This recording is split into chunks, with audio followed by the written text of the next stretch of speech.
Welcome back to my dark corner of this sick world. I'm straightforward, maybe even blunt. Fiend Without a Face is a sci-fi B-movie set in Canada.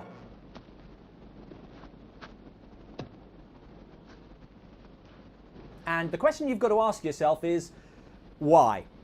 I don't know. Because it's made by a British company and shot in Surrey. What is he marked up in the ledger for good as against the ledger for bad? I've never been to Canada. For all I know, that's what it's like. The actors, however, are also English. Now, the fellow we're after is out there in the woods. Probably some air-based GI that's gone wild. And have never heard a Canadian accent in their lives. Are we eating soon? It'll be ready in a minute. I just want to feed the chickens first. Well, they're just not trying. Say, you hear something? Yeah, funny sound.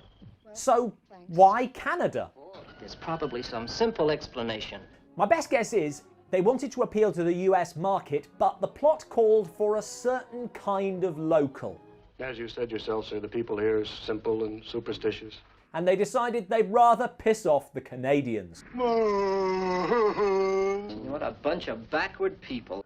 Anyway, there have been strange murders in this town ever since the airbase arrived. They'll probably blame the death on our atomic reactors. Murders committed by an invisible beast. Murders committed by an invisible beast never look good on film. That's ridiculous. The other problem with invisible beasts is that you want the audience to see some evidence of them, so they end up being the clumsiest monsters out there.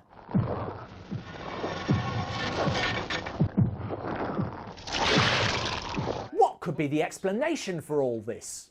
It's as if some mental vampire were at work. Okay, it's weird when a corpse shows up without a brain or spinal cord, but mental vampire seems like jumping to conclusions. I now know that I have created a mental vampire. Wow. On the basis of one corpse, he not only guessed right, but guessed the correct terminology. You know that's impossible. The scientist, who by the way has made zero effort with his accent, It's just ignorance, my dear fellow. fills in the blanks via a lengthy narrated flashback.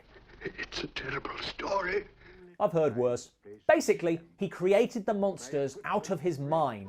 I began to devise a being into which the thought, once released, could enter and preserve itself for all humanity. Forbidden Planet came out 2 years earlier. Just saying. Oh, that's crazy.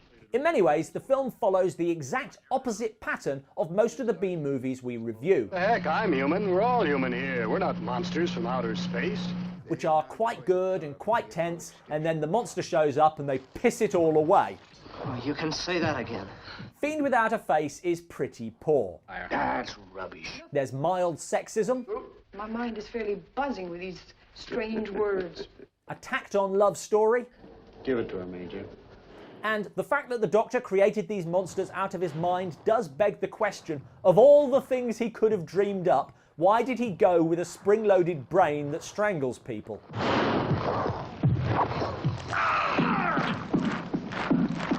But once they become visible, the film picks up.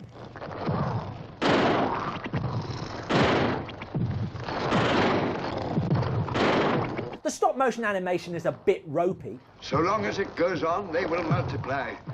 but it's light years ahead of most of these films. It's incredible. There's explosions,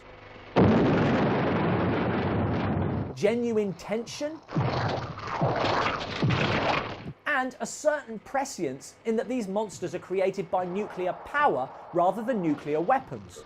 It's more interesting all the time. It's just a shame you've got to sit through the rest of the movie first. It's all a waste of time. From Godzilla to brains on spinal cords, what's your favourite nuclear mutation monster in the movies?